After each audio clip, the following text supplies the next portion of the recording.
Saya, Tan Sri, terima kasih banyak. Saya appreciate, hargai pemikiran Tan Sri pada pagi ini.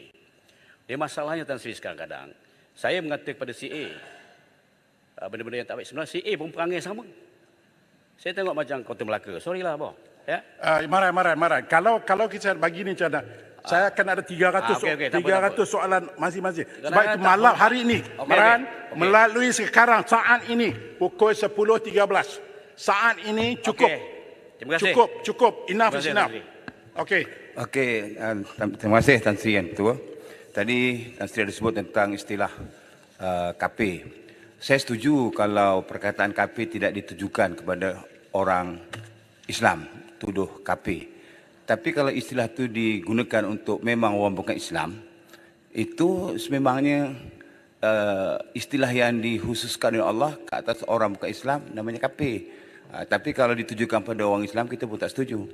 Yang berhormat, Yang berhormat seorang yang ada agama. Saya hormat Yang berhormat. Tapi kalau Yang berhormat ungkapkan berkawan-kawan kita yang dia merasa sedih diri dia. Soal agama soal lain. Sebut orang-orang bukan Islam contohnya. Jadi lebih nyaman, lebih enak didengar daripada kita sebut kafir. Saya faham. Yang berhormat seorang beragama, saya faham.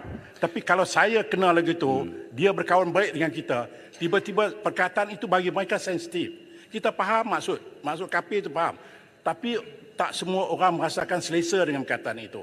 Jadi saya mohon, saya rayu sangat YB, jangan gunakan kata-kata yang boleh membuatkan mereka rasa sensitif. Itu saja. Boleh dia tak timbul isu sensitif. Kalau kita nak debate sampai petang pun tak habis. Saya minta janganlah. Tan Sri, sedikit menjawab Parit Bunta. Dr. Yusof Al-Khadrawi pernah menyebut bahawa perkataan kafir tidak wajar lagi digunakan. Sebaliknya, perkataan yang paling sesuai adalah muwattinun atau rakan senegara. Jadi itu lebih harmoni. Apa pun jua Sungai ini, terima kasih. Saya minta lah Wabi, saya minta. Saya tahu Wabi lebih hebat daripada saya. Saya minta. Cuma betul. Kita keluarkan istilah tersebut bukan bermakna kita nak menghina. Tapi kalau misalnya dalam ayat Quran, jelas disebut kita baca ayat Quran yang berkaitan dengan sifat orang kafir dan sebagainya, yang terpaksa kita baca ayat tersebut. Adakah itu termasuk dilarang?